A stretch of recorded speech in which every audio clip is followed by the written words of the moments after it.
We're going to do a general poison review. We'll talk about pharmaceutical ingestions and then environmental ingestions, and then we'll talk about emergency topics, various potpourri, emergency medicines, kind of anything that doesn't fit in any other category kind of neatly they throw over to me. I will note, and I left it this year, eventually probably I will take these out, but it used to be that the content specifications for the board review were very specific. They would say, know the symptoms of a clonidine overdose, not just know about clonidine overdose. And so I took those questions and I actually framed the specific answers to those questions in previous years. I framed them in the triple exclamation points there. And so I still left those in there. The content specs don't do that anymore. I guess they got smart and they'll list clonidine as a, having to know about clonidine overdose. So they don't get that specific anymore. So I can't guarantee that those are things that you can hone in on, but certainly previous years, those are things that they were interested in. Well, let's start with poison review. I like the quote, "The surest poison is time." Who gets poisoned?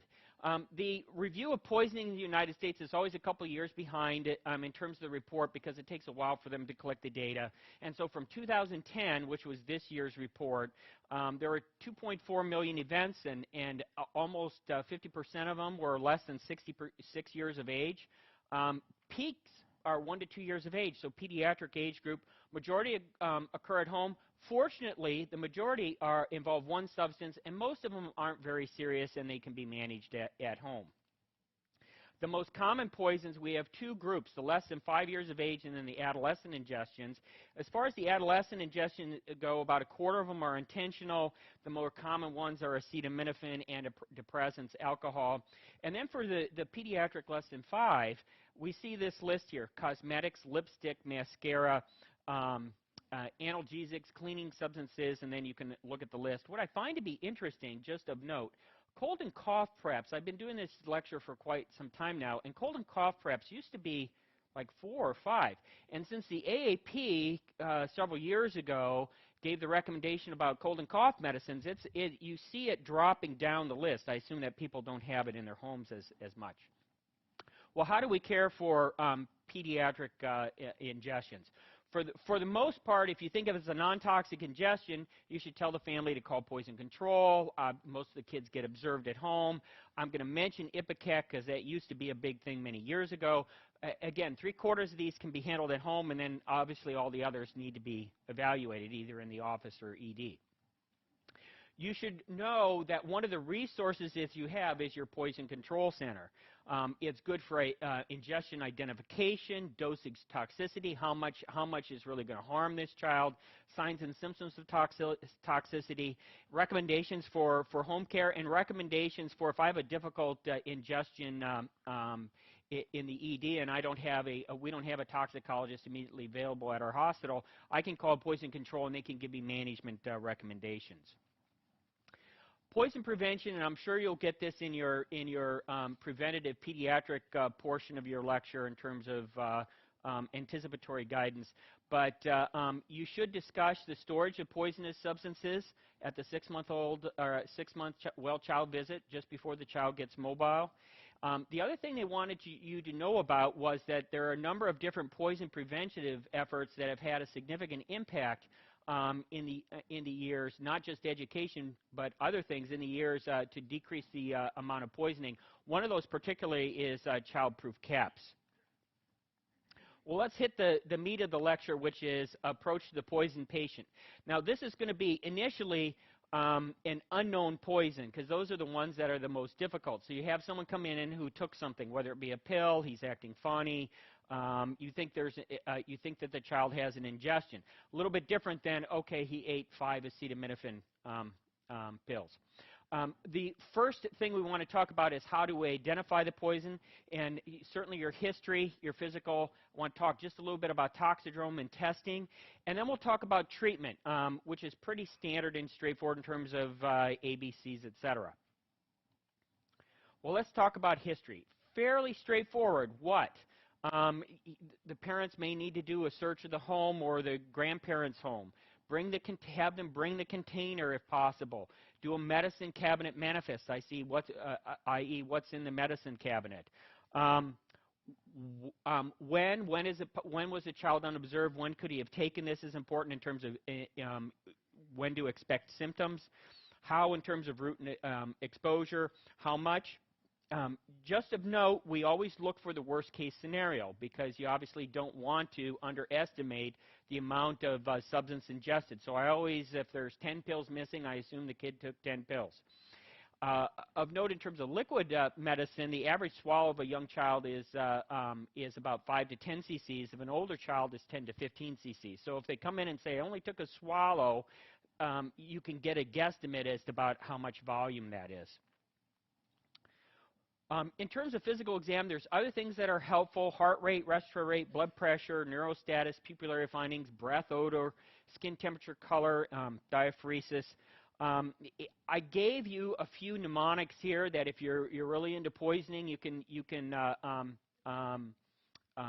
memorize that would be helpful in terms of identifying unknown poisons. Specifically, if you have someone showing up with a fast heart rate, they're tachycardic, the mnemonic FAST, F-A-S-T, free-base cocaine, anticholinergics, sympathomimetics, and theophylline are the 4 that you should think about. For a slow heart rate, propranolol is probably the one that we see most common. Anticholinesterase drugs, clonidine is another one that we see commonly, ethanol, and digoxin. And that mnemonic is PASTE.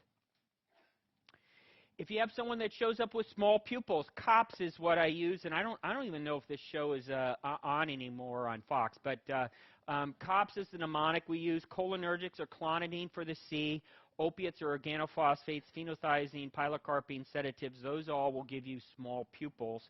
And then for large pupils, there's not a real good mnemonic for it. AAAS is what I use: antihistamines, antidepressants, anticholinergics, and sympathomimetics. Finally, we can talk about other things in terms of skin findings. Diaphoretic skin, you can have sympathomimetics, organophosphates, salicylates, and PCP. Red skin, the one everyone thinks about is carbon monoxide. That's actually a cherry red skin. That's not real common in carbon monoxide poisoning, but I did include it on the list. Anticholinergics, and then blue skin methemoglobinemia agents. Wanted to talk just a minute about toxidromes. A toxidrome is a collection of those symptom complexes associated with a specific toxin. So one of the more common ones for anticholinergic or phenothiazine overdose is the blind as a bat, hot as a hare, red as a beet, dry as a bone, mad as a hatter. So you have large pupils, fever, flushing, decreased sweating, decreased urination, delirium, and hallucination. So you can use a toxidrome to help figure out what substance was ingested. In terms of testing, if you know the specific poison or if you have a suspicion, there's a few that will be helpful, but in general, just drug screens in and of themselves usually are not very helpful for diagnosis and treatment. They're usually confirmatory. Certainly drug levels for acetaminophen, a salicylate, or ethanol, certainly those are helpful, but most of the time the drug screens in and of themselves are not helpful. Another tool you can use is a radiograph. There are occasionally pills that are radio-opaque. The mnemonic for this is COINS. Chlorohydrate, opium, iron, neuroleptic agents, and sustained release agents may show up on an X-ray. So that's another tool you can use, especially for a small child if you're looking for a radio-opaque substance. And then finally, ECG is the other laboratory test. You can see some changes from cardiotoxic drugs, i.e. in tricyclic ingestions, you'll sometimes see a prolonged QRS. Certainly CBC, renal pan, LFTs, osmos, those can be helpful. If you have someone that has a low blood sugar, they may have altered mental status, low blood sugar. Hypoglycemic agents sometimes can cause low blood sugar and therefore be the cause of your altered mental status and ingestion. Specifically beta blockers, insulin, ethanol is probably for pediatrics one that you need to remember, salicylate. I don't include a lot of basic science in my lecture. I include a lot of clinical tips and clues.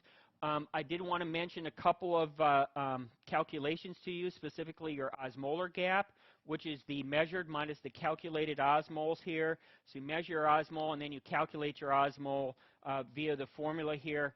If you have a gap greater than 10, that will identify an unknown alcohol ingestion, specifically methanol, ethylene glycol, diuretics, isopropyl alcohol, or ethanol. The mnemonic for that is me-die. I didn't make that one up. I got that from someone else. Finally, the other one besides the osmol gap you can use is your anion gap. You may remember that. Now, these numbers, I use greater than 12. You sometimes see a little bit different numbering. You can see 10, 11, the same with the osmol, but I use greater than 12. In mud piles, you may remember that from med school in terms of the cause of a large anion gap. And that the gap is essentially your sodium minus your chloride plus your HCO3. And the more common ones that we look at are that we're going to talk about today that may cause a high gap are iron, ethanol, ethylene glycol, and salicylates. Obviously, you can do a ABG to determine your acid base status, but in terms of identifying the patient status and the ingestion, those are the laboratory tests that you should use. Well, let's move on and talk a little bit. We're talking about an unknown ingestion here in terms of poison treatment, and this is essentially for all patients. You know, you start with airway, breathing, circulation. So I've included all that there. Most of the time, fluids and anatropes are just as needed.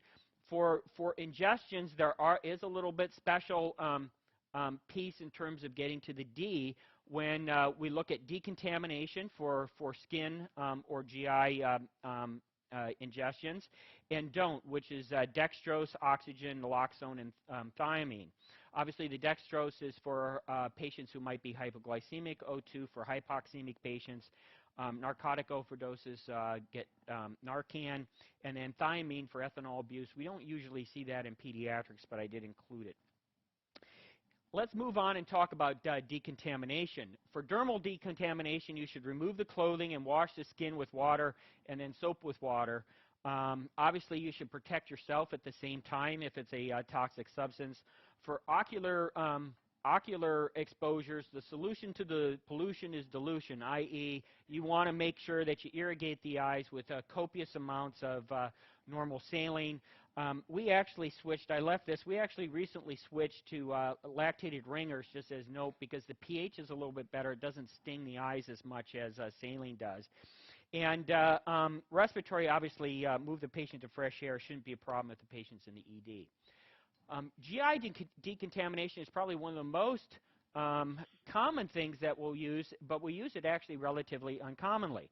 Most liquids are absorbed within 30 minutes, and most solids are absorbed within 1 to 2 hours.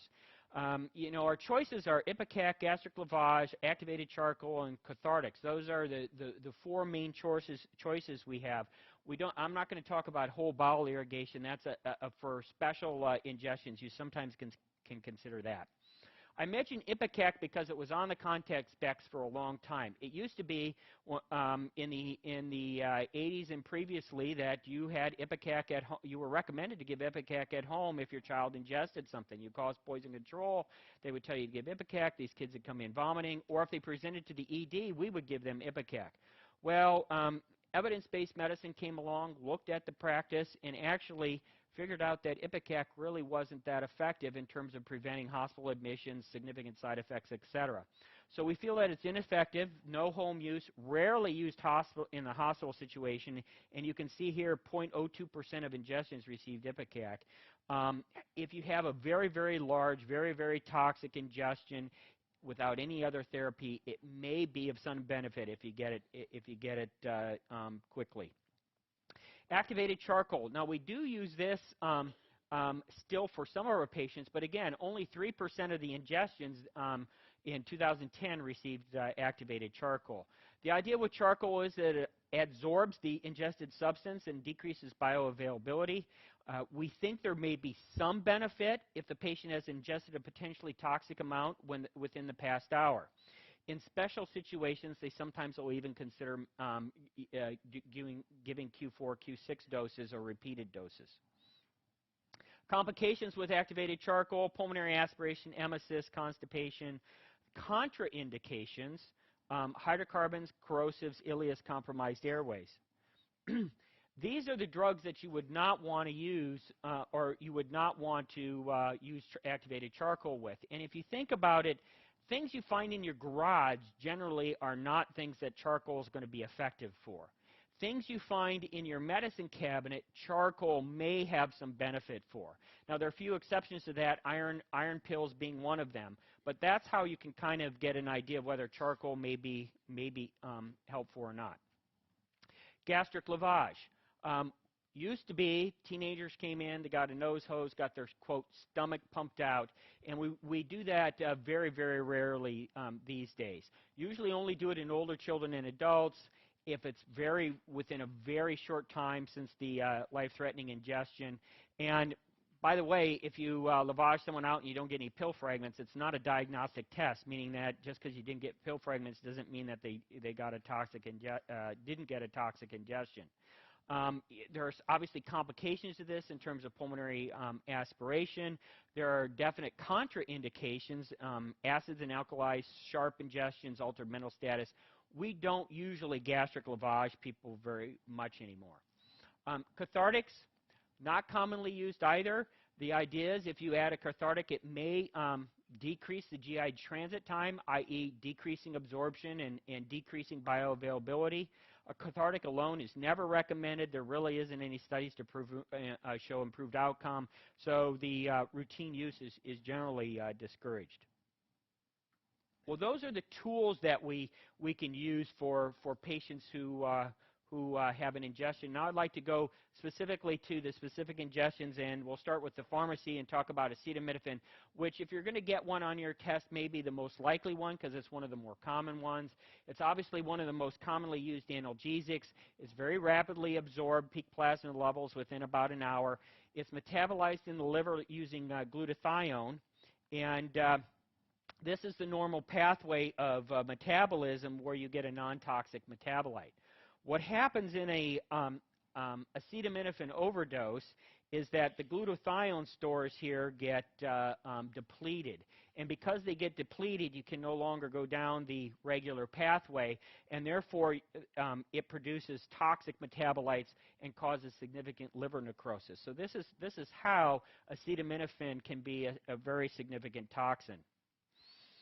I'm going to include, since I'm on the metabolism pathway here, I just want to include the treatment for acetaminophen overdose, if it is indicated, is to replace the glutathione stores so you have the normal pathway here rather than the toxic metabolite pathway.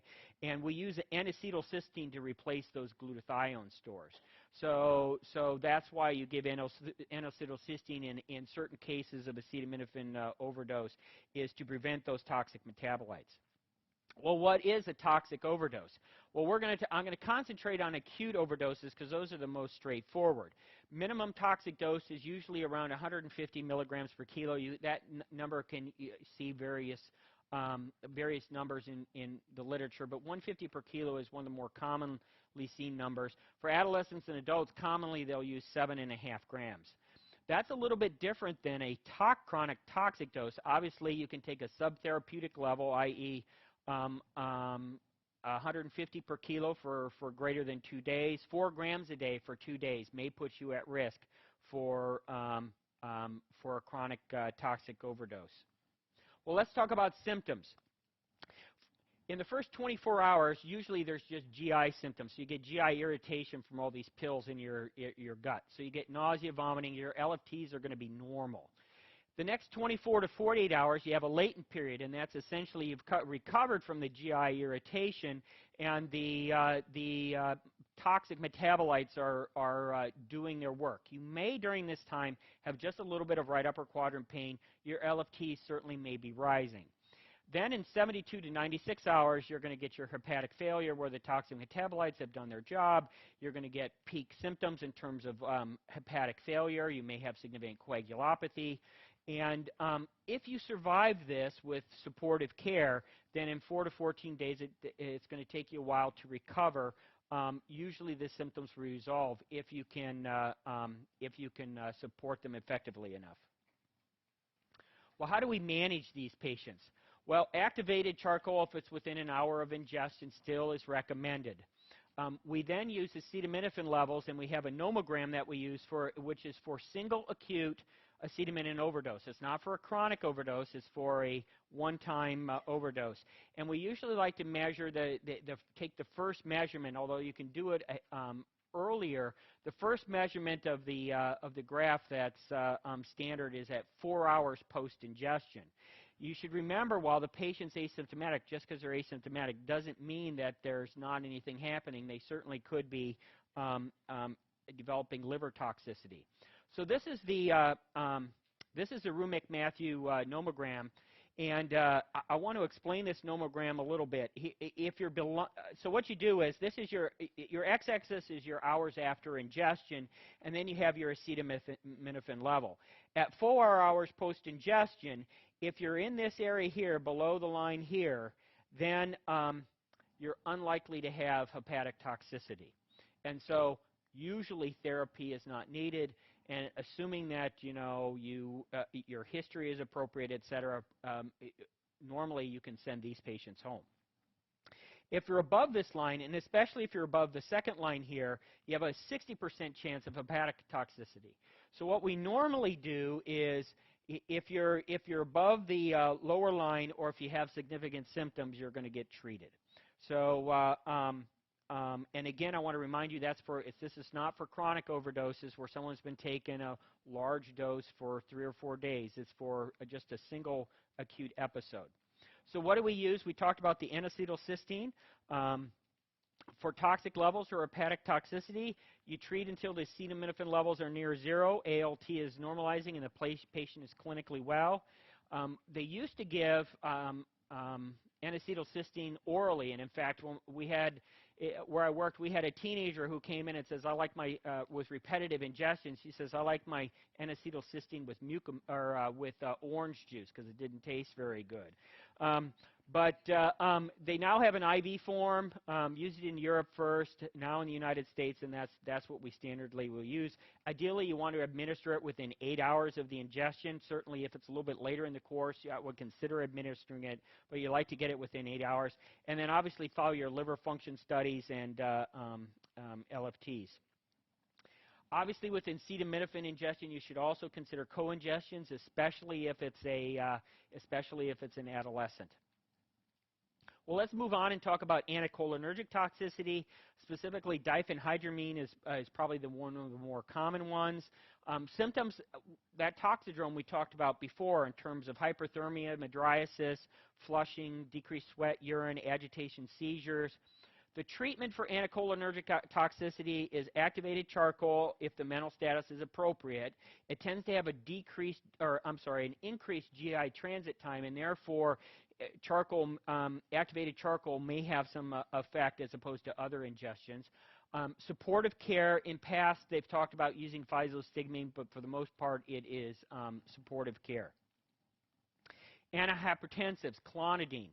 Clonidine is one of those things that is given very commonly and is found commonly in the home, and that we still see in the emergency department. Why it's such a big deal in pediatrics is that those small doses of medicine can have a very big impact on small children.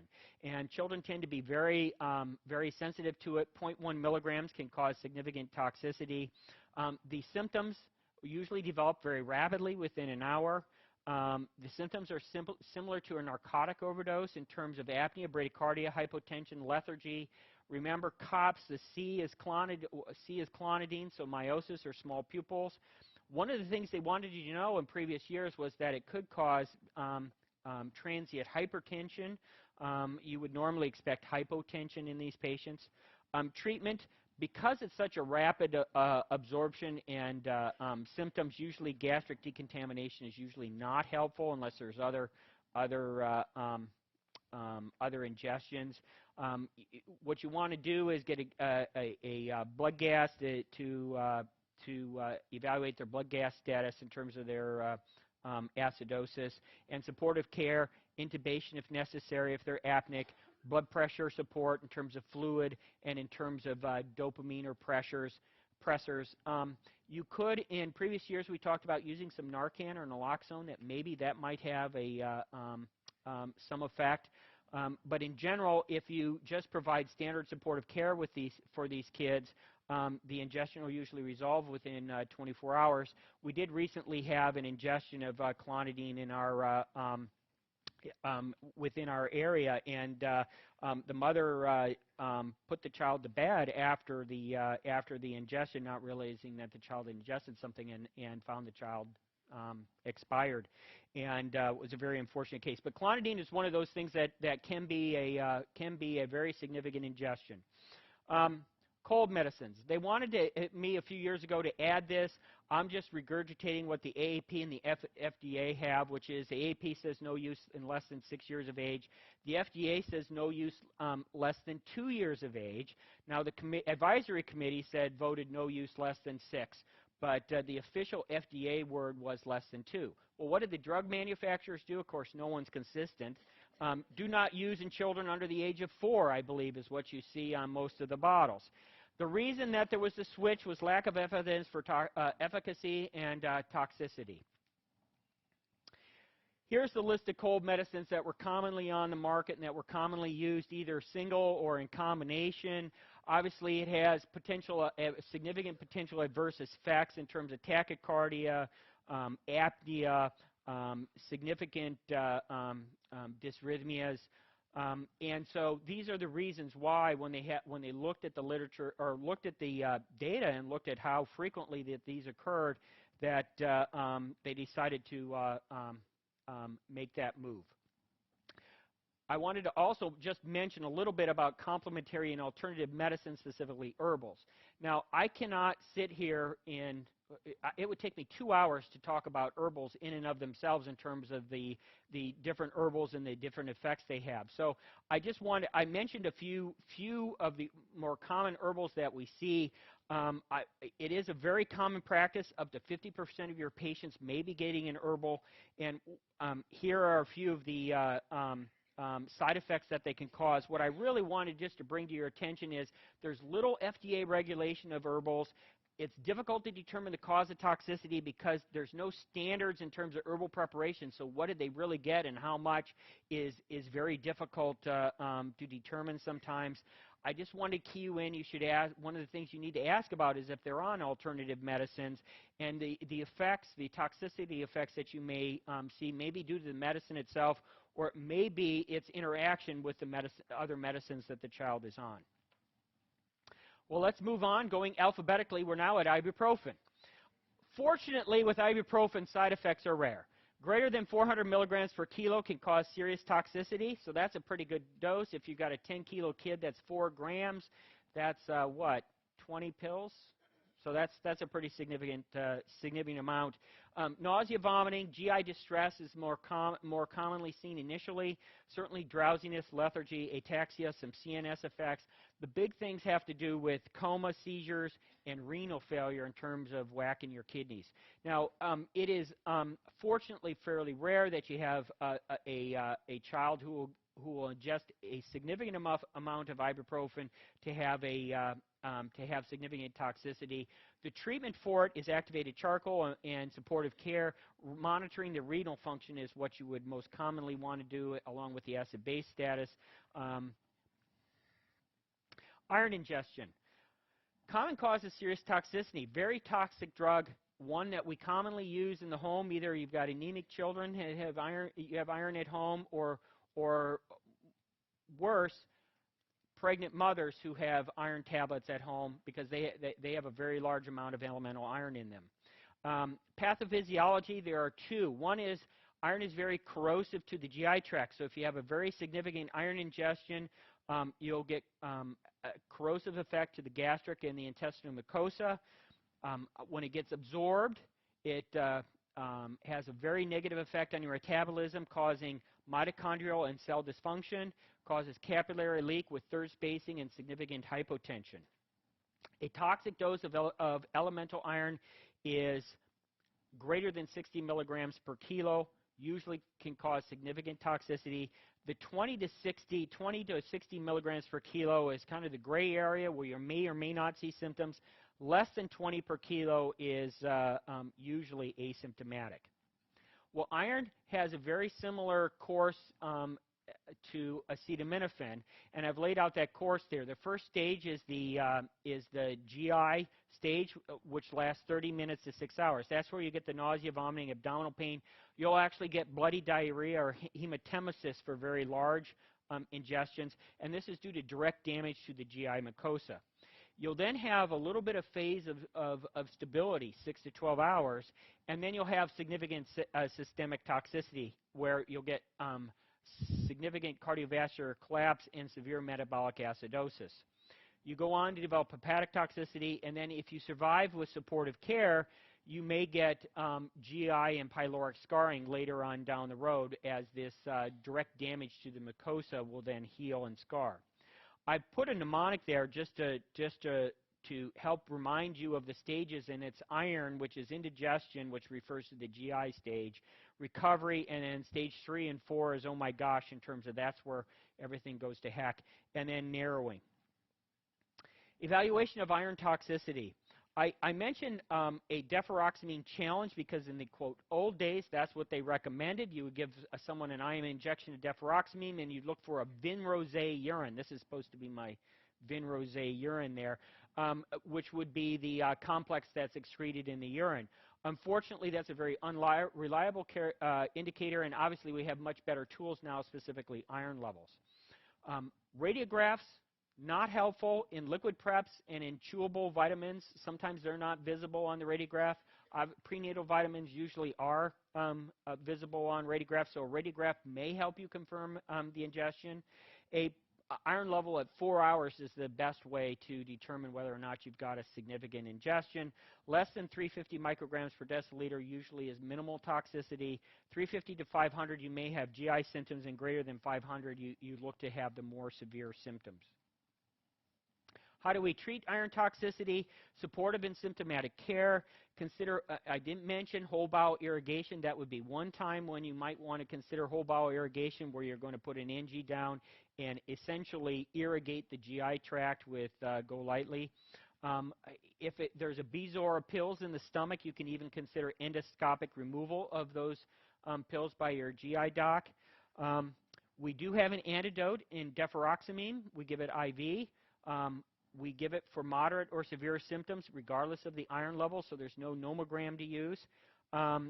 If you've got a huge number of iron pills on your abdomen, you can on your GI film, you can expect that your levels may be very large, and therefore you would consider treatment with IV deferoxamine. Things we don't want to do: ipecac the patient, lavage the patient. Usually those pills are very large. Activated charcoal does not bind iron. In previous years, they talked about, they toyed with the idea of using oral bicarbonate. That is not helpful. Oral deferoxamine, that is also not helpful. Opiate ingestions: morphine, heroin, codeine. Most cases present from drug abuse. Occasionally you'll see a child who will get into this, but most of the time it's drug abuse. Those symptoms can be drowsiness to coma, changes in mood, decreased GI motility, analgesia, respiratory depression. An unusual little factoid is that occasionally you can see significant abdominal pain, and that's due to increased colonic and biliary tone. Physical findings: you're going to see small pupils, respiratory depression, coma, GI decreased GI motility, hypotension from histamine release. Usually won't see significant tachycardia. And treatment is really ABCs, intubation if necessary, naloxone, and repeated doses of naloxone is necessary. I would tell you that if you see a question that you have respiratory and CNS depression, and you've got small pupils, I would be thinking opiate poisoning is probably the most common answer there that you should be looking for. Salicylate ingestion. Used to be very common, less common now, and that's because I think there's a little less aspirin in terms of used in pediatrics. Oil of wintergreen, which is a cooking substance, has a lot of salicylate in it. It's actually a very toxic substance. Antidiarrheal products also have salicylate in them. It uncouples oxidative phosphorylation. The acute toxic dose is greater than 150 milligrams per kilo. Acute signs and symptoms, again, this is something they wanted you to know in previous years. Nausea, vomiting, tinnitus is something that we associate with significant salicylate toxicity, hyperventilation, respiratory alkalosis, and then with serious toxicity, they can have fever, agitation, confusion, coma, renal failure. Death is usually in these patients from pulmonary or cerebral edema and electrolyte imbalance. Well, what do? We serially monitor levels every 2 to 4 hours. You can get blood gas, electrolytes, coags. Treatment, activated charcoal, aspirin pills have been known to form Bezor in the stomach, so we actually, in this case, consider multiple doses of charcoal. If you do have a Bezor, removal or possible gastric lavage. Aggressive fluid rehydration, these patients will get dehydrated. Replace your bicarb and replace your potassium in your fluids aggressively. Raise your urine pH with IV bicarbonate, enhances secretion of salicylate, so they sometimes will go on a bicarb drip. If the patient is significantly toxic enough, they will consider hemodialysis as a possibility. There used to be a nomogram, just like there was the Rumac-Matthew nomogram for acetaminophen. There used to be something called the Doan nomogram that they use for salicylates, and they don't use that. That's no longer recommended to be used anymore. Well, we're getting to the end of our alphabet here. We got tricyclic antidepressants. Onset of symptoms usually is within 2 hours. Major complications within 6 hours. Symptoms usually occur within 30 minutes to 6 hours. In children, CNS effects are more prominent. Lethargy, agitation, seizures, coma. You certainly can see tachycardic effects or cardiovascular effects in terms of tachycardia, hypertension or hypotension, widened QRS, prolonged QT. That's the classic finding for EKG that you want to know for tricyclic antidepressants. What you really should know also, though, is that you can get multiple different cardiac conduction defects with tricyclics, not just the widened QRS. How do you remember all this? Tri-CA is what I remember. Coma, convulsions, cardiac dysrhythmias, and acidosis are the symptoms I'd associate with a TCA ingestion.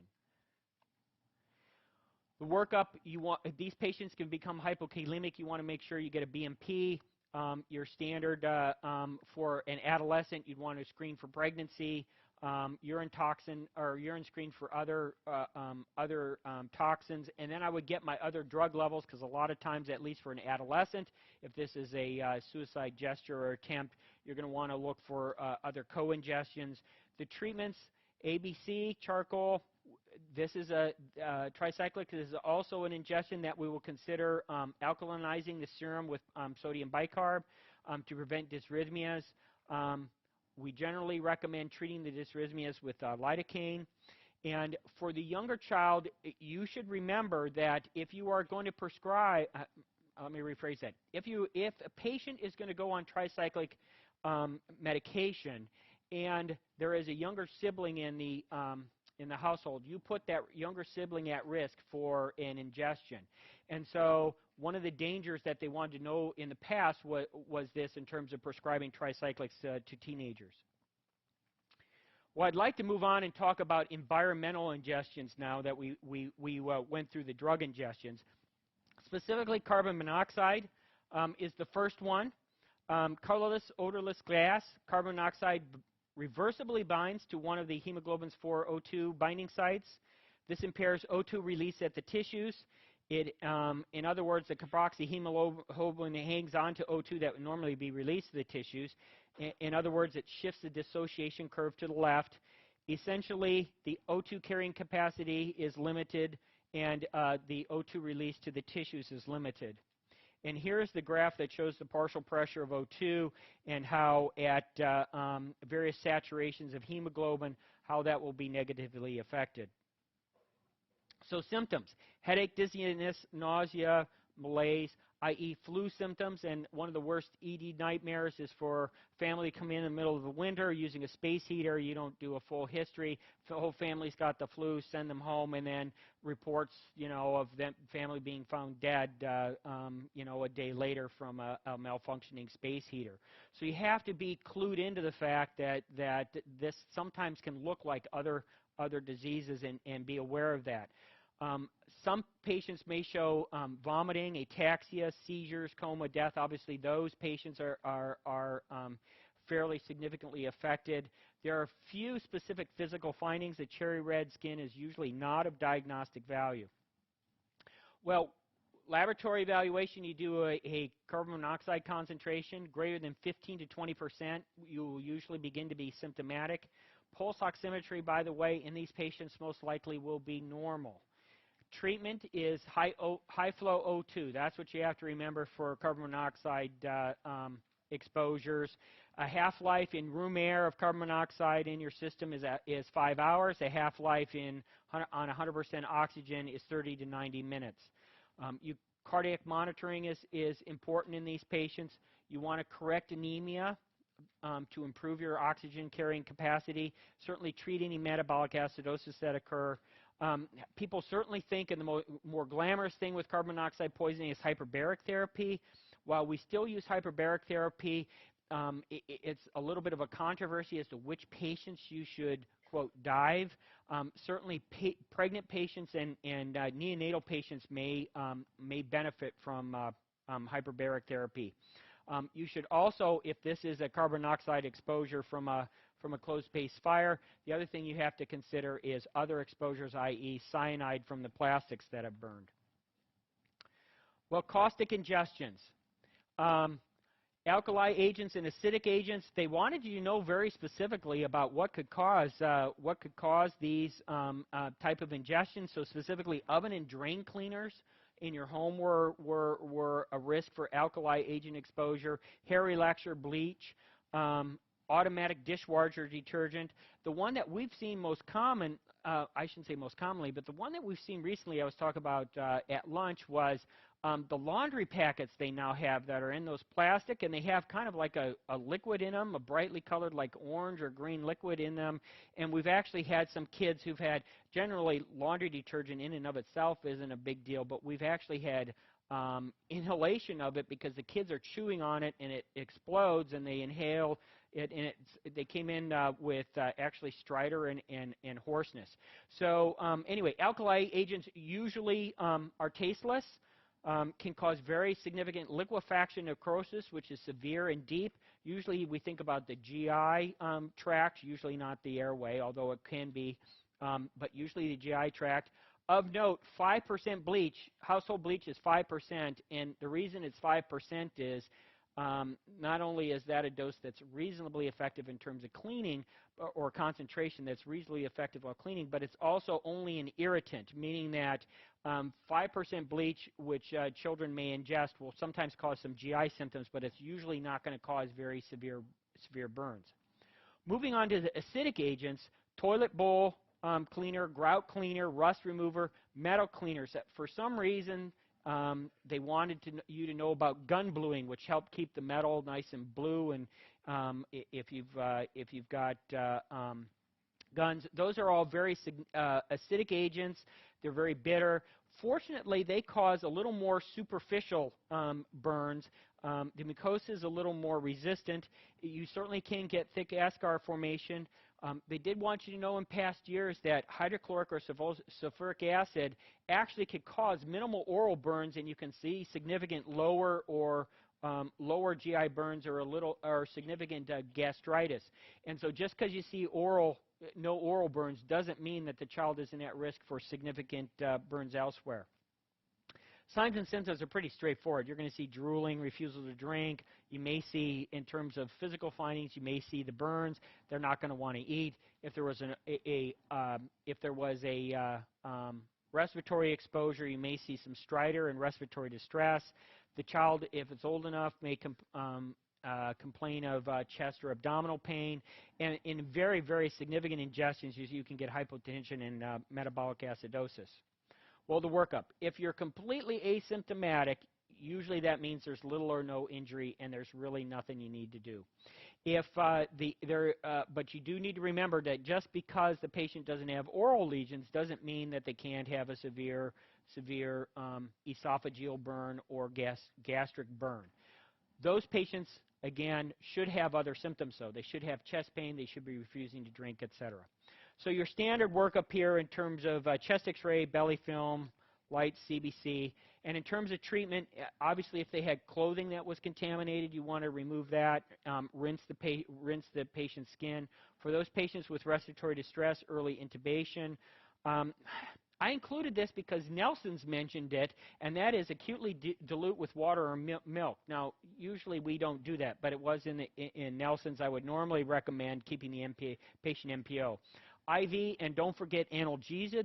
If the patient has burns, these are, even though they may not be visible, they're significantly uncomfortable.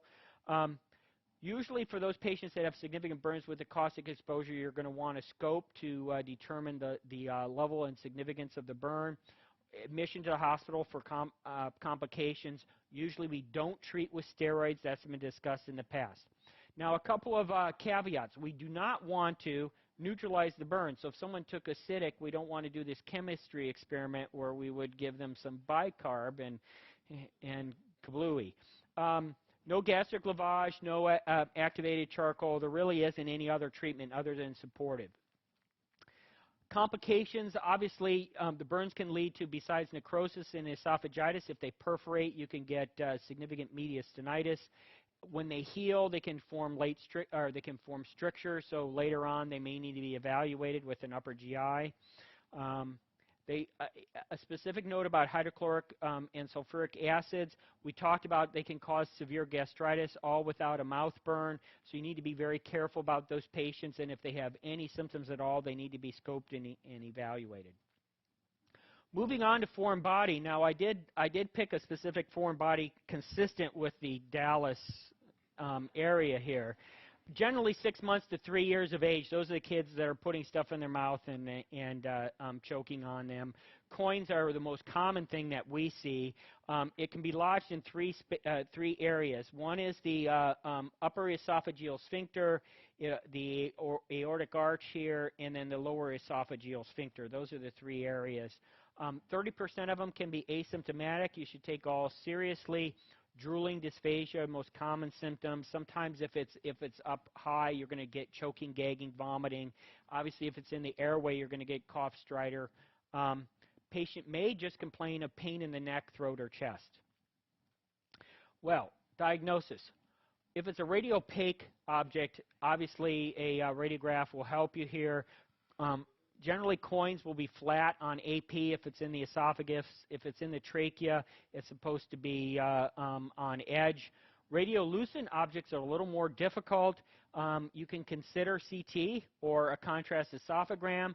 The other thing is some people just move straight to endoscopy to look down there to see if there's anything there. There have been, when someone's ingested a coin and asymptomatic, there is reports of literature of people using metal detectors to see whether or not it is in the stomach. I'll just include that as a point of interest, not probably a board question topic. Well, treatment options. Endoscopy is the gold standard, certainly urgent for patients with respiratory symptoms or objects that are sharp, such as that object that was in the esophagus. May observe for 24 hours and repeat the radiograph if it is in the middle to distal esophagus. The patient has no symptoms. The object has been there for less than 24 hours, and it's a blunt object. So if it's just about ready to pass, you could consider observation. There's lots of other ways that people in other institutions sometimes will remove these. There's balloon catheter removal under fluoroscopy, where they take a balloon catheter, put it in there, and blow up the balloon and pull it out. They push it into the stomach using as bougie dilator. There's discussion in various literature about using glucagon or meat tendinizer. Those are things that you should not do. One note about button batteries. This is a significant one. A button battery, either ingestion, if it's not in the stomach, ingestion or button battery in the ear or nose or whatever, that is a significant emergency. It can cause damage by caustic leakage and by electrical current. You may, if you take a radiograph, you're going to see them. You will see a little double ring there a lot of times. You can get mucosal injury within 1 hour, and for an esophageal one, you can get full thickness injury within 4 hours. So these patients require immediate attention, immediate removal. Now, if it's in the stomach, most of the time we'll have them monitor the stools. We'll repeat the x-ray about every 3 days to make sure that it is passed. But if it is in the esophagus, you need to call up your subspecialist, whoever does your scopes, to have them come in and remove this urgently. It's not something you're going to want to put in the hospital and take care of the next day. The same is true if you've got it in the ear or if it's in the nose. Ethanol ingestions. I do think it's important to talk about ethanol ingestions so that you're all aware of the side effects and symptoms that you're going to have after you get done with your boards. Ethanol is found in multiple products in the home: mouthwash, perfume. Obviously, even if the family's having a party and the drinks are left out, they can ingest them that way. In younger children, CNS depression is the most common thing that we see. Obviously, significant ingestions, you can have vomiting, nausea, slurred speech, ataxia, respiratory depression. Hypothermia is something I'd remember for pediatric patients. And for young children, I'd also remember that it can cause hypoglycemia. Remember that, hobbies. Hypoglycemia, and the reports are for ethanol ingestions, up to 10 to 22% of patients less than 5 years of age will be hypoglycemic.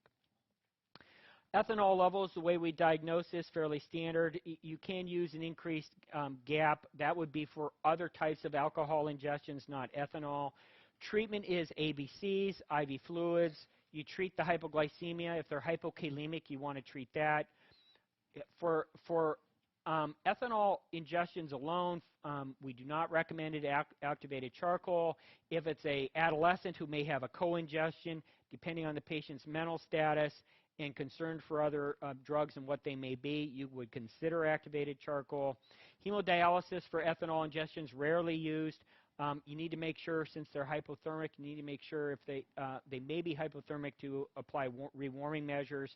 And you also, especially for adolescents, if there is an ethanol intoxication, there may be other co-ingestions that the ethanol is masking, so you want to make sure you screen for other ingestions. Ethylene glycol, found in radiator fluid, antifreeze, coolants. I had a ethylene glycol ingestion a couple of years ago. He actually says radiator fluid tastes rather good. I didn't realize that. Never tasted myself. Metabolites are toxic. That's the problem with ethylene glycol. Again, this has stages in terms of nausea, vomiting. Again, a GI theme here.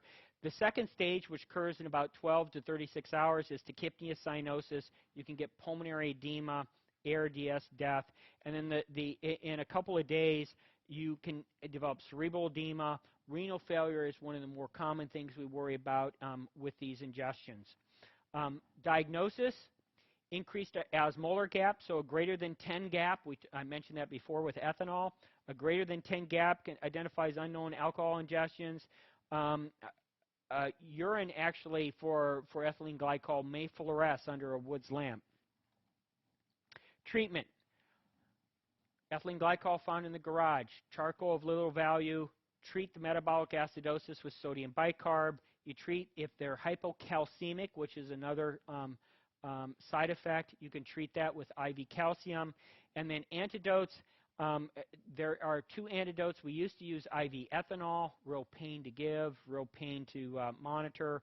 We now have fomepizole, which has fewer side effects, easier dosing. The only problem is it's just more costly than the ethanol. And if necessary, these patients can be hemodialyzed. If you have an inebriated patient, one of the things you should think about is if they don't have an alcohol level, think about ethylene glycol, because the presentation of the ingestion is very similar. Hydrocarbon ingestions, mineral spirits, kerosene we see during the wintertime. Gasoline we sometimes see during the summer. Toxicity is due to low viscosity, which leads to pulmonary aspiration. That's what's most commonly I see. Now, there's various other hydrocarbons that have other significant toxicities. The one that I mentioned there is carbon tetrachloride, which can cause liver toxicity. Clinical findings for respiratory, obviously you're going to get a lot of respiratory symptoms. So coughing, gagging, choking, tachypnea, you may get some wheezing or respiratory distress. They may have some very mild CNS depression with a hydrocarbon ingestion, may develop fever. In terms of laboratory findings, you may see a leukocytosis. That would not be unexpected. Chest x-ray findings may be delayed for up to 24 hours. So just because the initial x-ray is negative doesn't mean that later on they aren't going to have issues. So how do we treat these exposures? Dermal contamination, again, remembering to keep yourself safe, clean off the skin. Observe for 6 hours and discharge if the patient has a hydrocarbon ingestion and they don't have symptoms, and they've remained without symptoms, and their x-ray is normal, and they have a normal O2 sat. So essentially, if he took a swig of gasoline and he comes in without a history of coughing and he remains asymptomatic, not tachypnic, not coughing, and his x-ray is after 6 hours is negative, you can send that patient home. If they're symptomatic at any time, or if you have a finding on chest x-ray, those patients need to be admitted to the hospital for supportive care and observation.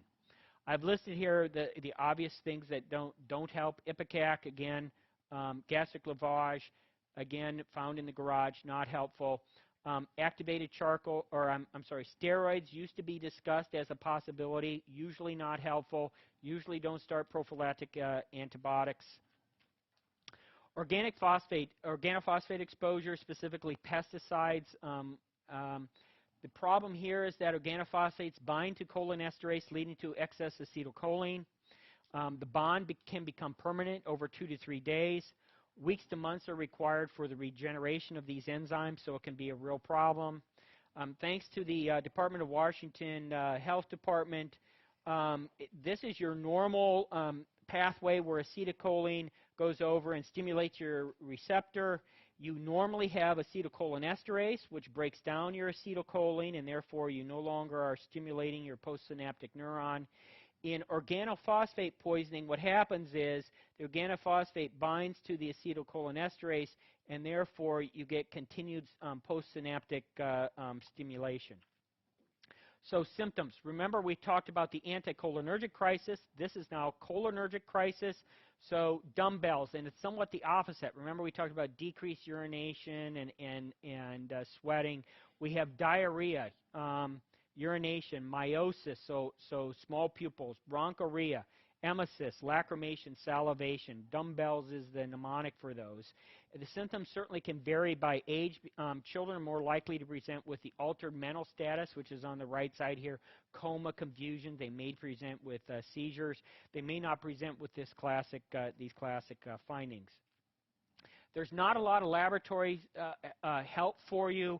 You can get a RBC cholinesterase activity, which can confirm the diagnosis, but that takes some time to come back. Treatment, protective clothing for all caregivers. This is specifically one that you want to make sure you protect yourself first so that you don't also drop while caring for the patient. Of note, latex gloves are not protective for this type of exposure. ABCs, remove clothing and decontaminate skin with soap and water. Antidotes. These patients may require very large doses of atropine. You can repeat them until effective.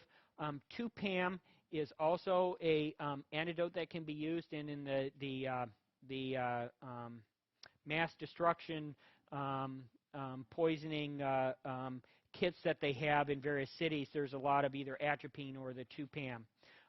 Benzodiazepines are used for CNS symptoms if the patient's agitated or has seizures, and the symptoms can persist for weeks without treatment. Another topic that they wanted me to mention was plant exposures. And just like herbal medicine, this is a very, very broad topic that it's very hard to get your hands around. I just wanted to mention, if I have a plant exposure, I call my poison control people to help me out. I'll take a picture of the plant or the leaf and send it to them to have them help me identify what the plant is. Fortunately, most plants don't have symptoms. I did list a few here that do cause, and their symptoms that they cause. Specifically, a peace lily usually is just a GI irritation or some burning of the mouth. Pokeweed can cause irritation of the skin and the GI tract. The poinsettia and mistletoe and holly can cause some mild GI symptoms. There was a story going around, that at Christmas time that these were extremely toxic plants, and they are not. Dieffenbachia and philodendron, again, can cause oral pain. That's a very common house plant. If you have lily of the valley, that's one that you might want to remember. That can cause a digitalis-like toxicity. The very final one I want to mention was lethal mushrooms. They tend to cause liver toxicity, and their symptoms are generally late, so that you have the ones that are not liver toxic usually just cause some very mild GI symptoms very early, and then the toxic ones cause the liver toxicity later. I do have an unknown. 2-year-old visiting grandparents' house. This afternoon she took an early nap, and now they can't wake her up. She's transported to local ED. They don't have any history that they know of. Pulse is 130. Respiratory rate is 10. BP is 85 over 45. SAT is 85%. She's responsive to pain only. Pupils are 2 millimeters. No abnormal breath odor. Slow, shallow respirations. No signs of trauma. So, if we're talking about toxins here, and obviously she could have been a victim of abuse, et cetera, but just in terms of toxins, the most likely toxin to cause this scenario is, and press your button, either organophosphate ingestions, opiate ingestions, phenothiazine ingestion, ethanol ingestion, or tricyclics.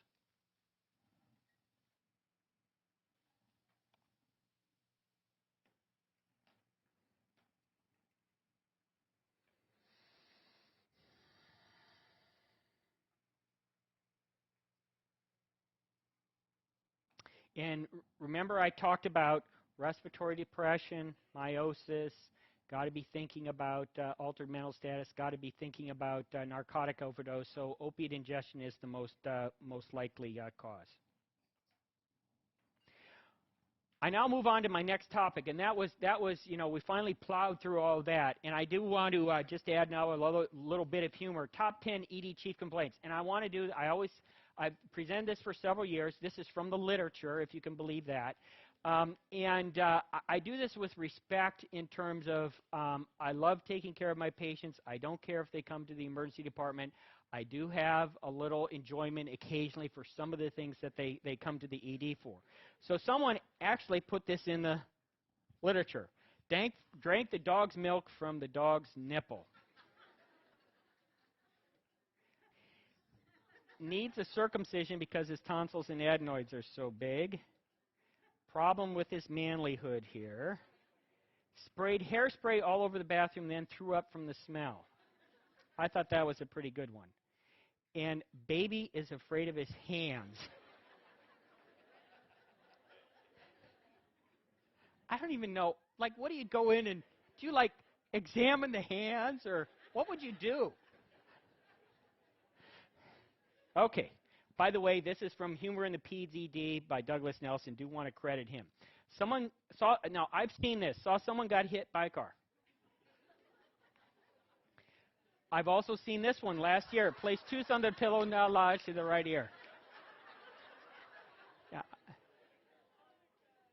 Has been straining his anus muscles. Okay. I also have seen this one. Piece of bologna stringing hanging from the anus. Has anyone else seen that? Like they come in and, it's a $100 copay, and you go in there and go, well, yeah, and you just pull it out. And thanks. Can't find the baby's birthmark.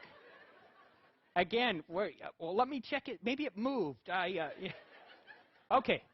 Trauma topics. Let's see. I think you're going to talk about bites in terms of treat rabies and stuff elsewhere, or in terms of antibiotics and stuff elsewhere, dog and cat bites. But I did want to mention a little bit about rabies. Bats are the big carrier. Certainly raccoons is another big group. Skunks, foxes. Those are the groups that you need to worry about. Dogs and cats can be a reservoir, so those are the most common exposures we see in terms of bit by a dog, dog ran away. Now we got to worry about whether there was a rabies exposure. More importantly, rodents, squirrels, rabbits, rats don't usually carry rabies. So when they come in and say, he got bit by the hamster at the pet store, you usually don't have to worry about rabies. For rabies, for domestic animals, if the animal's not sick, they usually just watch the animal for 10 days. And if the animal doesn't become sick, then you don't have to worry about it. If the animal is significantly ill and the symptoms are consistent with possible rabies, then it's recommended that they euthanize the animal and they look at the brain to see whether or not the animal has rabies. That's for a domestic animal. For wild animals, they just recommend euthanizing the animal and testing for rabies.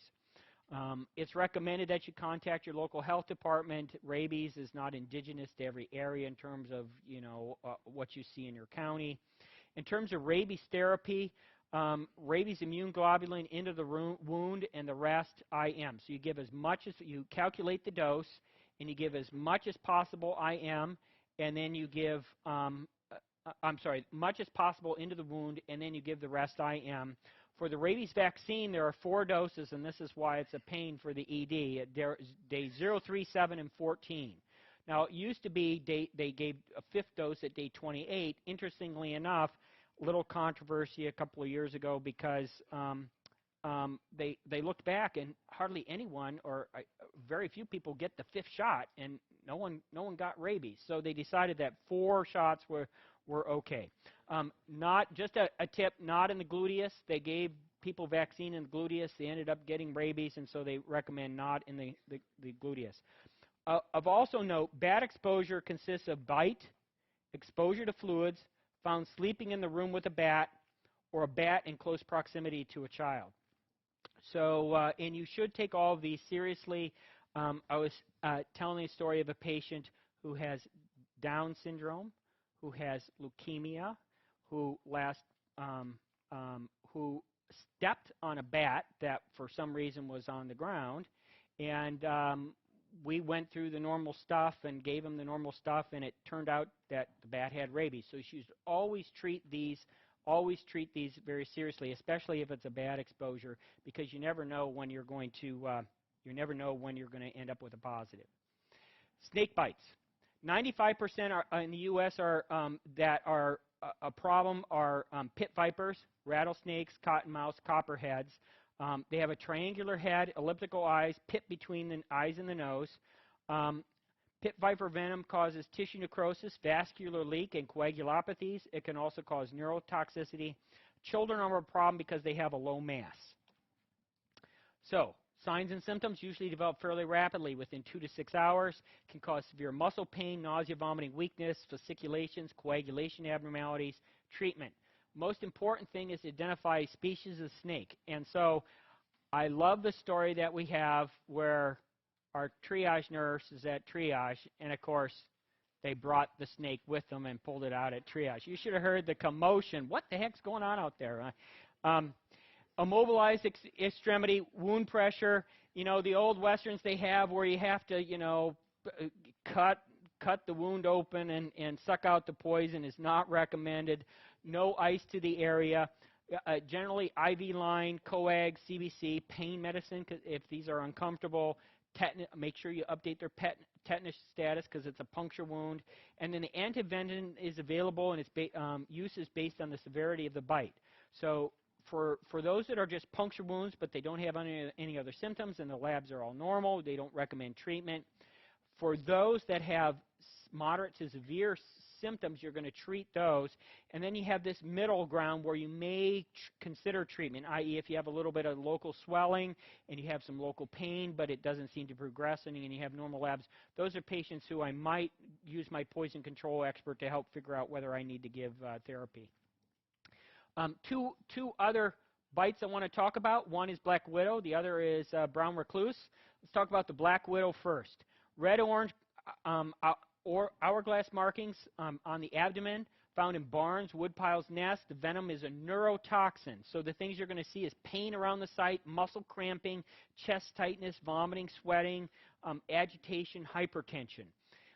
Treatment for a black widow bite is usually supportive. Pain control, benzodiazepines.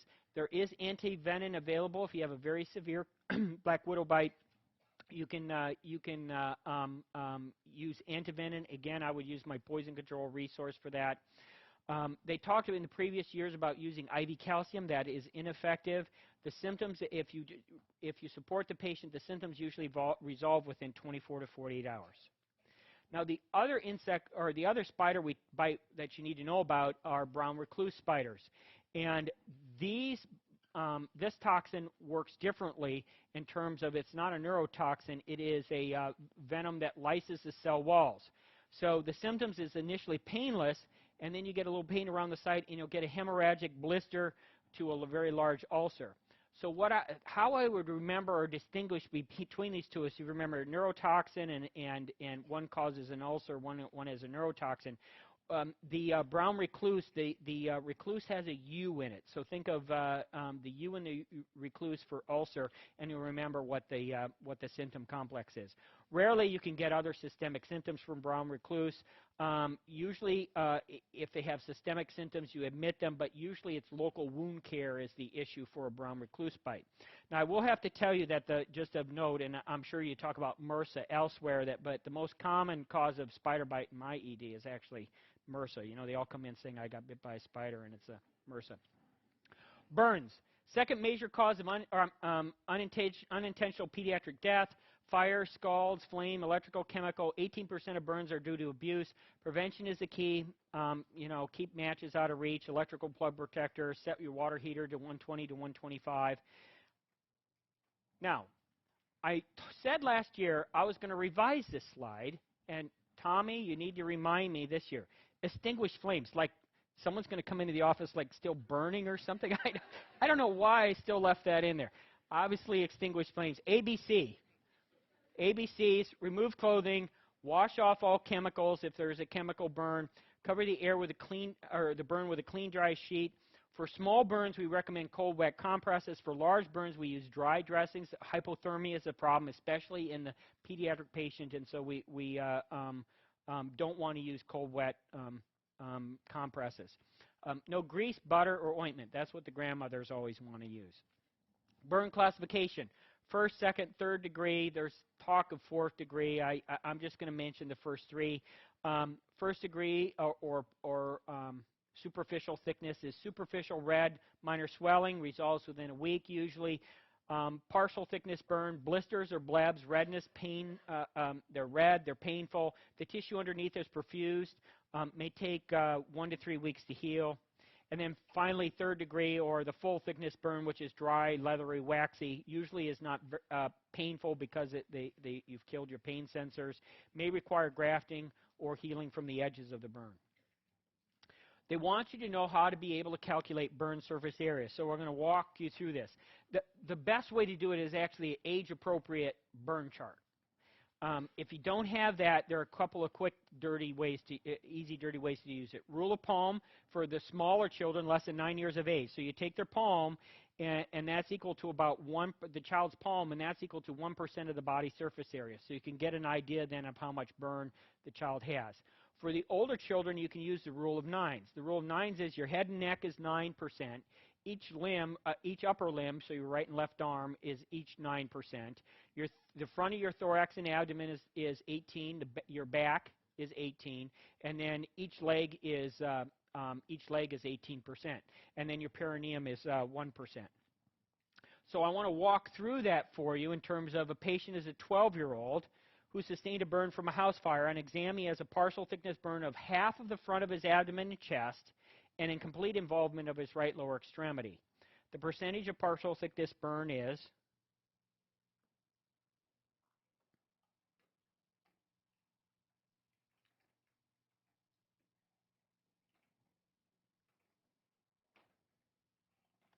and you guys are all really good.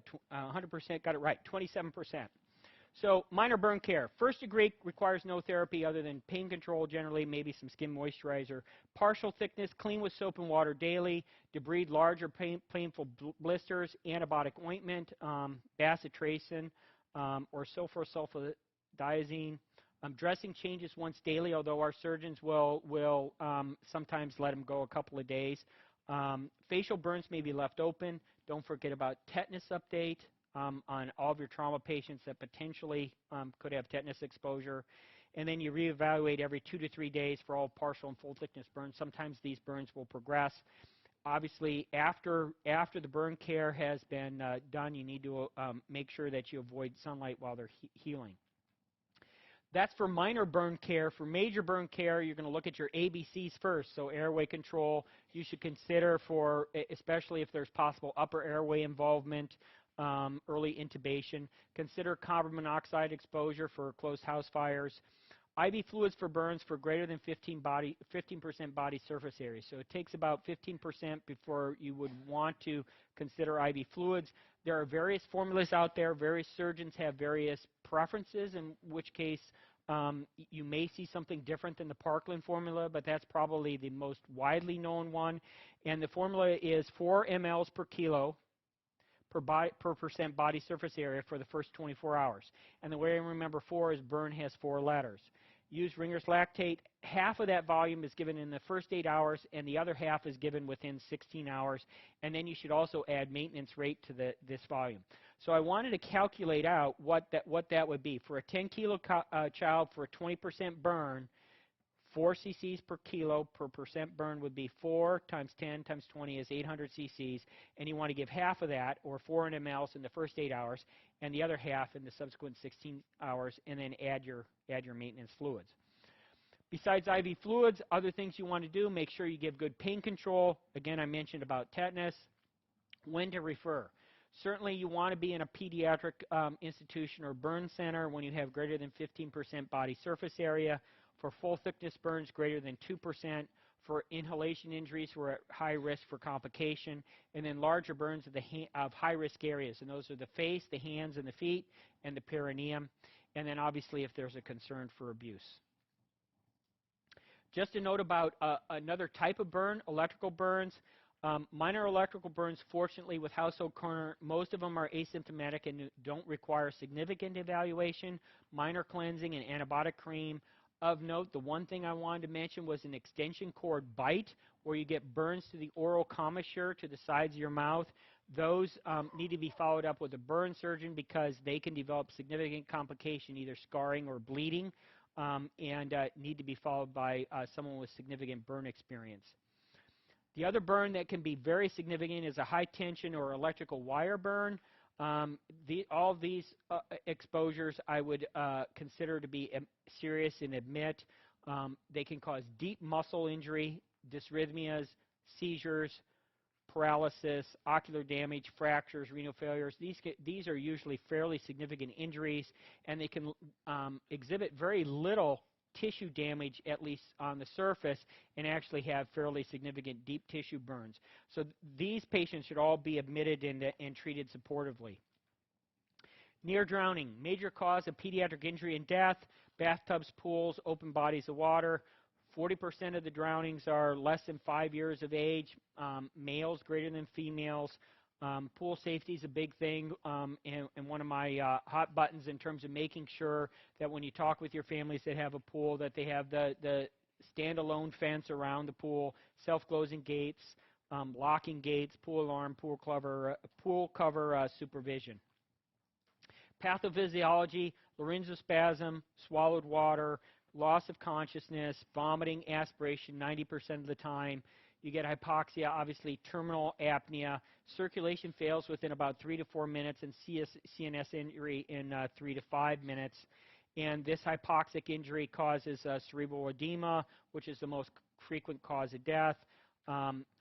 One of the things of note is that when you're treating these patients, hyperglycemia actually exacerbates that brain injury.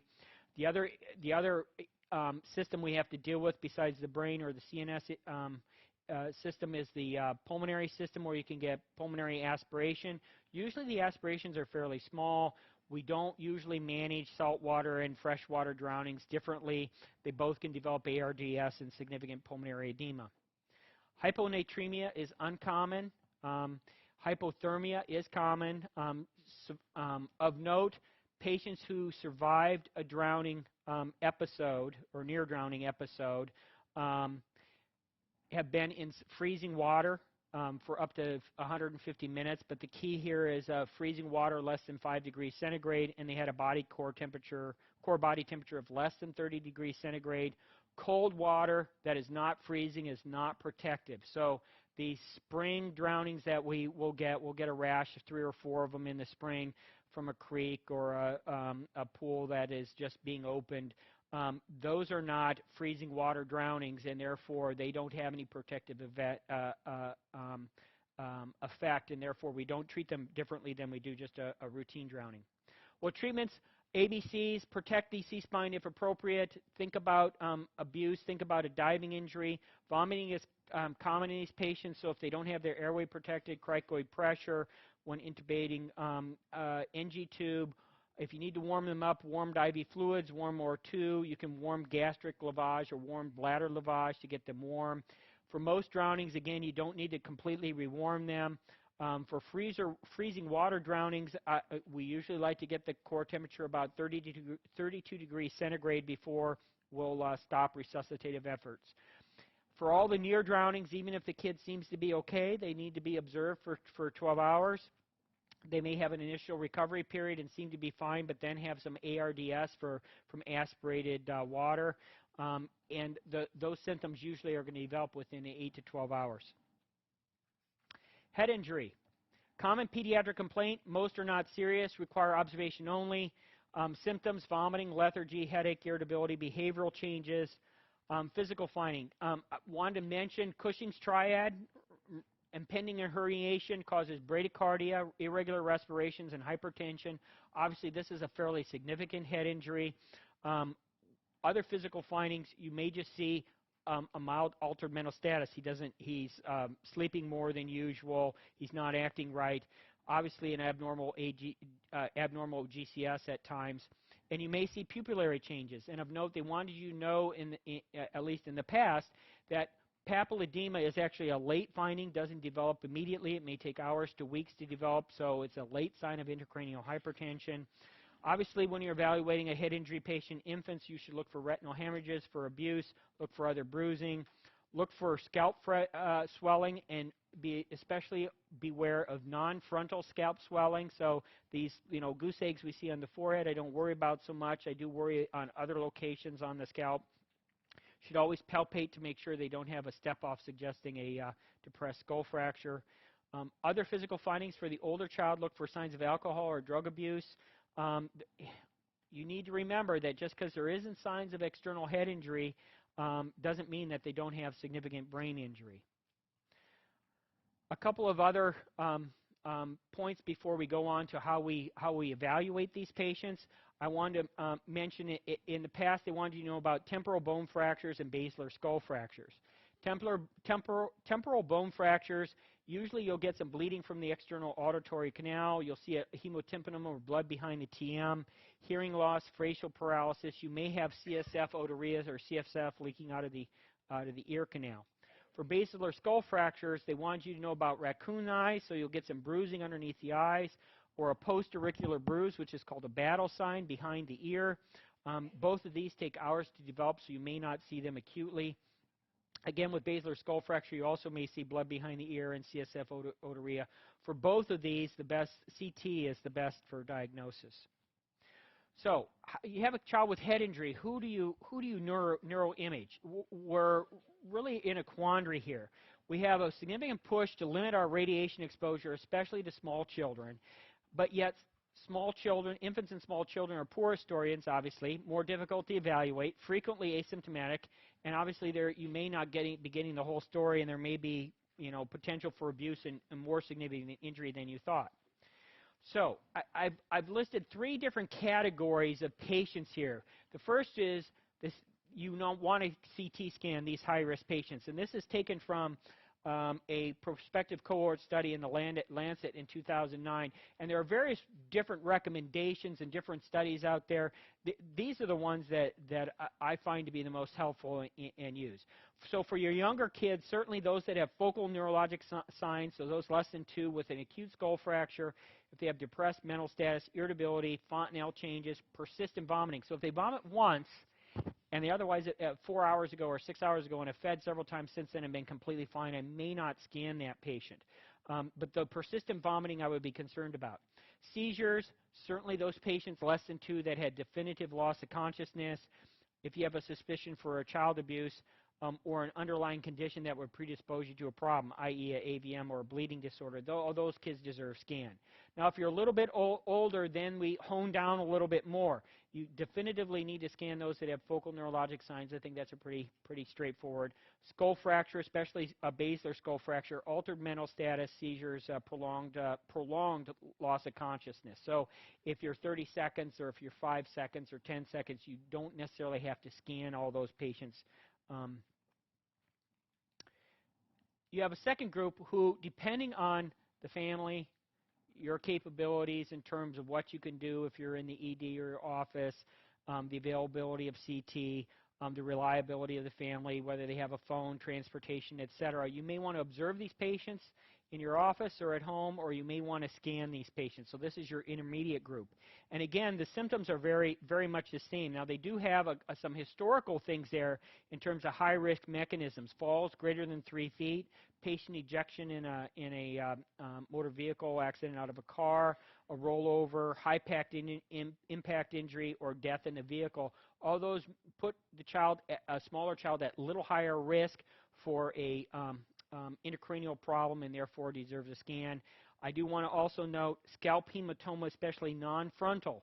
Those you should key into. I might need to get a CT scan of those patients depending on the rest of my exam, the family, etc. A skull radiograph can be done on some of these patients to be a screen, and if it's positive for a skull fracture, go ahead and scan them. But you should consider CT. I'm witnessed trauma in the less than 2 years of age because you don't know how severe it was or what happened right afterwards. And less than 3 months of age, really high risk, I would consider scanning those patients. And then the older group, it's vomiting, questionable loss of consciousness, headache, high-risk mechanism. You may want to consider either observation or scan. And then you have those that you don't need to neuroimage. So those less than 2 with a normal exam, no seizure, no persistent vomiting, no suspicion of abuse, and no high-risk conditions, those you don't need to scan. And I've listed essentially it's no in terms of all the symptom complexes there. So those are your 3 groups. I have the group I absolutely need to scan, this group that I don't need to scan, and then you got this middle group you got to figure things out. We used to use skull radiographs as a determinant to help us sometimes guide whether we need to scan or not. Most kids with minor head injury don't need anything. They don't need CT. They don't need skull films. Occasionally, we do use the skull film that if it's positive, we'll go ahead and scan the patient. Just a reminder that if the skull film is negative, that doesn't mean that the patient doesn't have a significant intracranial injury. And if it's positive, it also doesn't mean that they have a significant intracranial injury. Well, treatment for head injury, most of the time it's observation. If they have significant symptoms, you do your ABCs, mannitol and 3% saline for signs of herniation. The most important thing is prompt CT in those select patients that may be at risk for injury. I've shown here an epidural hematoma, which is the concave or the convex presentation, and then a subdural hematoma, which is the concave presentation. Moving on to a different type of head injury, concussions, which is a traumatic alteration in mental status with or without loss of consciousness. A lot of attention paid to concussion status these days, especially for high school sports. Concussion can present with confusion, loss of consciousness, disturbance of vision, loss of equilibrium, amnesia, headache, dizziness. The most important thing is to perform a neuro exam, and asking about the game is more appropriate than asking about the name or the phone number. So if they're not in a game, ask about the most current events rather than some past history. The reason we worry about concussions is a second impact syndrome, where you have another injury after you have the concussion, which can cause loss of autoregulation and significant intracranial pressure. There are multitude of concussion guidelines out there. They all share a couple of things. They all differ in some things. They all share certain things. Certainly, the patient needs to be the player needs to be asymptomatic before returning to play. So that's a standard in all of them. Usually, if you have loss of consciousness less than 5 minutes, you have to be out a week after you're symptom-free. So and most of the guidelines are consistent with that. And obviously, if you have a more prolonged loss of consciousness, or if it's your second, you've had multiple concussions, you're going to be out longer, whether it be a month, 2 months, or the season. MRI and neuropsychological testing can actually be two of the other tools you can help for your teenage athletes that have severe or multiple concussions in terms of determining where you need to go with them. Okay, I told you we had to do a hodgepodge of stuff. Laceration, they want you to know about certain topics, specifically irrigation with saline under mild pressure is the best form of cleaning for lacerations. It's not soaking the wound in saline or Shirklands. Updating your tetanus, don't forget. No topical skin adhesives in scalp lacerations or bite. Let gel is something that we commonly use. It's a lidocaine, epinephrine, and tetracaine. It's a gel that's fairly effective for forehead lacerations, scalp lacerations, chin lacerations. It's a topical, takes about 15-20 minutes to work. There are certain areas, because it has epinephrine in it, that you would not recommend, i.e. the fingers, nose, toes, and penis. One other special tip about lacerations that they want you to know in past content specs, and that is eyelid lacerations. If they, you have to be very careful. If they have a potential for a tear duct involvement, they should be referred to a ophthalmologist for repair. Couple of other referral recommendations. Vermilion borders, iso-up, the very easy ones that are just straight and very easy to put together, that seem to fall together very easily. But if they're complex, you're going to need a plastic surgeon or a suture expert to care for these, because if you don't get the line of the lip lined up correctly, it'll be very cosmetically noticeable. Hand injuries are a high-risk injury, especially a clenched fist hand laceration, i.e. a teenager gets in a fight and hits someone else, and they present with a laceration to their knuckle here. That is a high-risk injury because you may embed significant bacteria in the wound, and then when they flex their fingers, you've now deposited it even deeper. So those you want to usually not close and refer to a hand surgeon. Complications of lacerations include tendon lacerations, obviously have loss of function. You can get arterial or vascular compromise. Staph or strep are the most common causes for infection. Obviously through the shoe, I think Tommy's going to talk about in the ID lecture about Pseudomonas infection for those patients. You also can have joint involvement, which is then a complicated laceration that should involve a orthopedic surgeon. If it doesn't heal appropriately, and especially it's over a joint, you can have limited flexibility. And then obviously there's the cosmetic considerations in terms of scarring in those patients who develop keloids. A word about puncture wounds, high-risk wounds for infection in foreign bodies. Obtain a radiograph. Sometimes you need to obtain an ultrasound or a CT scan to look for that foreign body. Treatment is superficial irrigation. We tend not to use deep irrigation or very forceful irrigation. It's not helpful. We tend not to core the wound out. That's been recommended in the past. We don't usually repair these. We let them open. Prophylactics are usually, antibiotics usually aren't recommended unless it's through a very, very dirty wound or through the sole of a shoe. Again, tetanus needs to be updated. Well, we're on to the last section of the trauma here, musculoskeletal trauma. I want to talk about fractures and sprains. Salter-Harris classification, I've listed here Salter-Harris 1, 2, 3, 4, and 5. The mnemonic is SALTR, and the S for Salter-Harris 1 is separated, and for A is above, i.e. your metaphysis is involved. The L is lower, i.e. your epiphysis involved. and the T is together, so both the metaphysis and the epiphysis are involved. And then for Salter-Harris 5, the R is for rammed, where you have a compressed growth plate. These two, Salter-Harris 1 and 5, are very difficult to see on X-ray, and a lot of times your radiologist hedges on that. 2 is the most common fracture, Salter-Harris 2, so you'll see a metaphyseal injury there. Those actually heal fairly well, fortunately, and usually, unless they're significantly displaced, just require immobilization.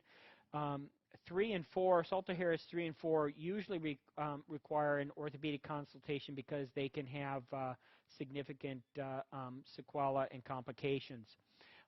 The rule I use and tell the residents is if you suspect a fracture clinically, even if you have a negative X-ray, if they have open growth plates, treat as a fracture and X-ray the patient later. So i.e., immobilize the patient in a splint and then bring them back or have them follow up with their doctor and have them reevaluated in 5 to 7 days.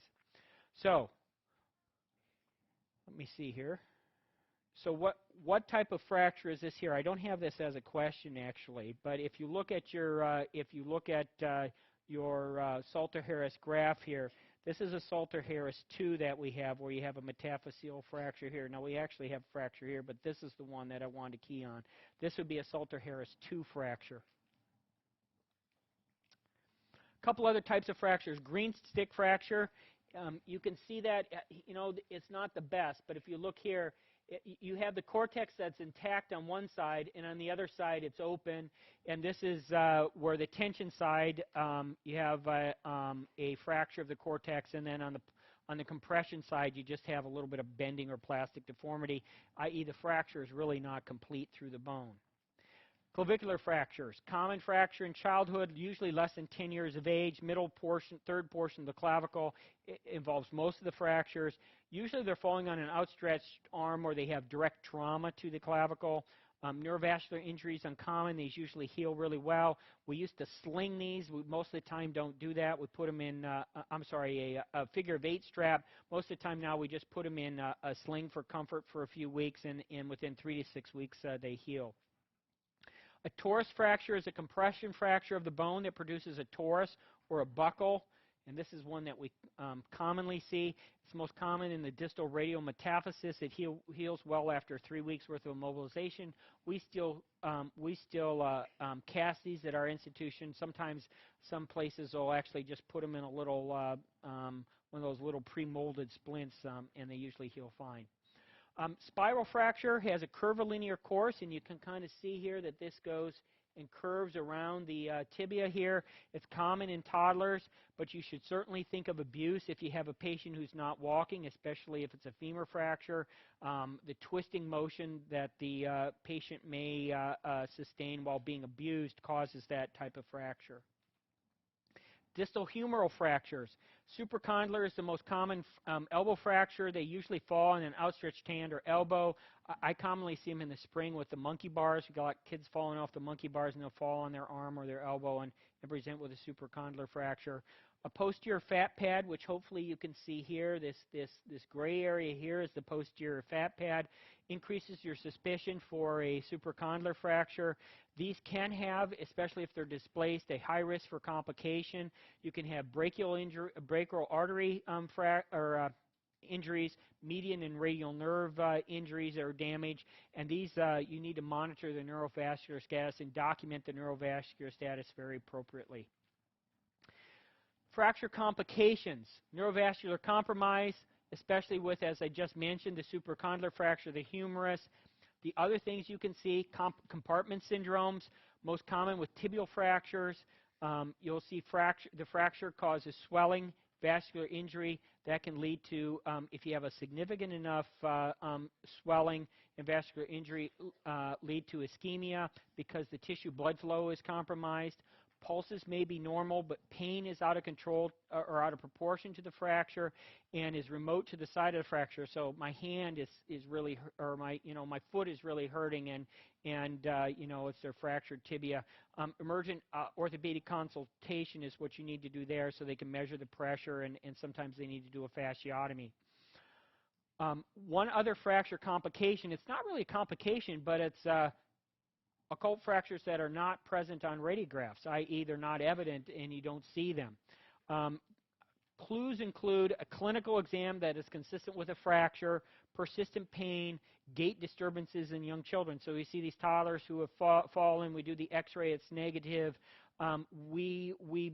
When I send those patients home, I say the X-ray is negative, but we need to you need to observe him for 3 or 4 or 5 days. If he's still having symptoms, follow up with your primary care provider. Radiographs may need to be repeated at some point, in which case we may see some healing bone and then determine that there's a fracture. Subluxation of the radial head. This may be covered in another lecture. Nursemaid's elbow is the other common way this is referred to. 6 months to 5 years. Traction on a pronated wrist is the most common mechanism. So they're walking across the street and the kid tries to pull away, or they're walking downstairs and the kid starts to fall and the mom or dad pulls on the arm. The problem is that the annular ligament slides over the radial head and then is out of place. The affected extremity is usually held to the child's side, usually flexed a little bit and held to the child's side. There's usually not a lot of tenderness to palpation at the elbow, but if you try to do range of motion, the child will begin to cry. Radiographs, if you have a classic history, are usually not necessary. Reduction, there's 2 ways to commonly reduce these, either supination of the forearm with flexion of the elbow, or alternatively, you may pronate the forearm. You may hear a click. Sometimes they don't. Usually the child, if you've reduced it, will return to function usually within about 15 minutes or so. Shoulder injuries. Just a few points on shoulder injuries. Commonly seen more in the adolescent than the smaller child. The small child, we do see the clavicular fractures, but other than that, it's mostly a injury limited to the adolescents. Usually a fall on an adducted shoulder is the most often seen, usually in contact sports. You get tenderness over the AC joint here, acromioclavicular joint. Usually those, if they're minor injuries, we put them in a sling. If you have a major injury, they need to be, and major symptoms, they need to be referred to orthopedics for evaluation. Dislocated shoulders, again, very uncommon in prepubertal children. They usually fracture rather than dislocate. It's not real common in adolescents, but that's the group that we will see them in. It's usually anterior, and you'll see swelling and deformity of the shoulder anteriorly. Your radiographs can determine that you have a dislocation. I usually use some pain control and then traction, counter traction. There's various ways to reduce these, but that's the most common method that I use. And usually is fairly effective. Sling and swath after you get it back in, and then orthopedic follow-up. Sprains. Injury to the ligament around a joint when it is forced to move in an unnatural position. It's a sprain. Be wary of the diagnosis of a sprained ankle in a toddler, because we don't see very commonly sprained ankles in toddlers. Usually the ligament is stronger than the growth plate, and usually they fracture rather than sprain. In older children, the ankle and finger sprains are the most common. Wrist and elbows are uncommon. So if you have a wrist sprain, I would be very careful about treating that. Maybe there's an occult treating it as if there's an occult fracture. Physical exam, tenderness is the most important. Obviously, you'll see swelling and bruising. Evaluate the neurovascular status. Look for ligament laxicity, and make sure you do range of motion. They grade sprains in terms of grades 1, 2, 3. Treatment is standard in terms of rest, ice, compression, elevation, the standard RICE. Severe sprains require a splint for protection and comfort. Air splints can help. Those air splints can provide help provide stability. And for severe sprains, you also should consider, if the patient has open growth plates, whether they have a Salter-Harris 1 fracture. Moving on to, as I said, we're doing a potpourri of trauma topics here. Corneal abrasion, you'll see pain, tearing, photophobia, decreased vision.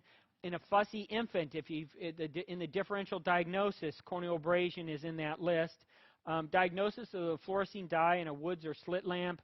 An abrasion is transparent where an ulcer is opaque. Corneal abrasion is usually treated with just some topical antibiotic ointment for comfort. You can, while you're in the office or in the ED, apply a topical cycloplegic agent for pain in the office, but you should never send the patient home with those drops. And then the patient usually needs to be seen within 24 hours to recheck, and usually by that time, refluorescein shows that the patient is fine. So the recommendation is, again, don't use home-going topical anesthetics. Topical antibiotic ointment is appropriate. We used to pressure patch these kids. It's really found not to be effective, so most of the time I won't do that. When to refer to ophthalmology for eye injuries is something else that they want you to be aware of. Certainly penetrating globe injuries need to obviously be seen by the ophthalmologist immediately. We don't usually manipulate those. We just protect the eye by putting a styrofoam cup or something over the eye. Hyphemas need to be referred to the ophthalmologist. Sometimes they need to be seen immediately. Sometimes they can follow up the next day. A hyphema that we have here is blood in the anterior chamber, which is the picture there. Usually is from a blunt, occasionally a perforating injury, usually a blunt injury. You'll see a brighter red or dark red fluid level between the cornea and iris. Sometimes it'll just look murky if it hasn't settled out yet. These patients can be somnolent. They'll complain of a lot of eye pain. Treatment is usually bed rest, elevating the head at 30 to 45 degrees. Sometimes they need to be admitted to the hospital. The final group of patients besides penetrating globes and hyphema that need to be referred to ophthalmology is fractures of the orbital floor with eye muscle entrapment. So make sure if you have a facial injury, you do a good range of motion for the eyes to make sure that there's not eye entrapment. The final group is chemical burns to the cornea. Alkali burns are usually the worst, although acidic burns can be significant. Emergency treatment, remember, the solution to pollution is dilution, i.e. copious immediate irrigation with saline, local debridement, using the pH test paper to make sure that the pH is appropriate. Irrigate for mild cases 2 liters. You can even, if for severe exposures, up to 10 liters of saline or lactated ringers. The final group, and I mentioned this previously, lacerations involving the lacrimal duct, all need to go to the ophthalmologist. They wanted me to include some PALS information. I'm just going to go very briefly over this because I don't think you're going to need to know it in detail, but I have it here for reference for you. Remember that here is the CPR algorithm for infant, child, and adult. Remember that they're really concentrating on appropriate CPR in terms of compressions. For the three groups here, I just wanted to run through quickly. Pediatric bradycardia.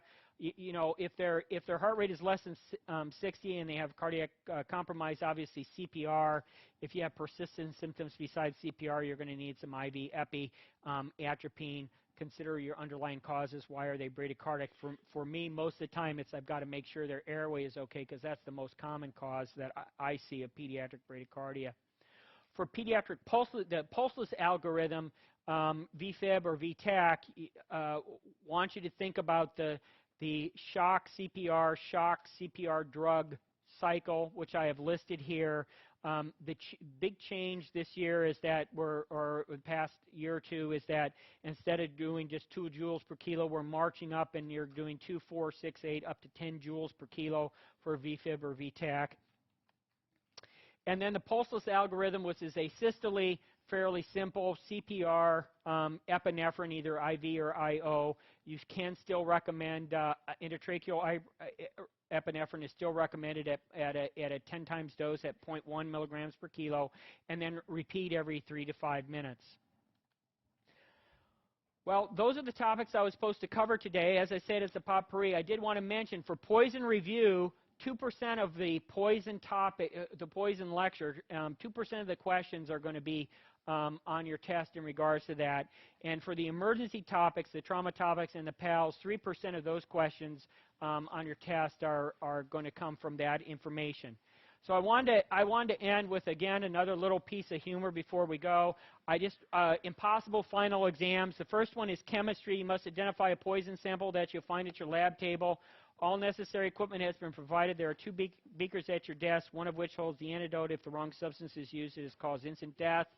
You may begin as soon as the professor injects you with a sample of poison. The electrical engineering, you'll be placed in a nuclear reactor and given a partial copy of the electrical outlet. The system's been tampered with. You have 17 minutes to find the problem before you have a meltdown. But the most important, and I got to poke at my friends, the surgeons, the general surgery boards. You guys think you have it tough. You have been provided a razor blade, a piece of gauze, and a bottle of scotch. Remove your appendix. Do not suture until your work has been inspected. You have 15 minutes. And with that, thank you very much.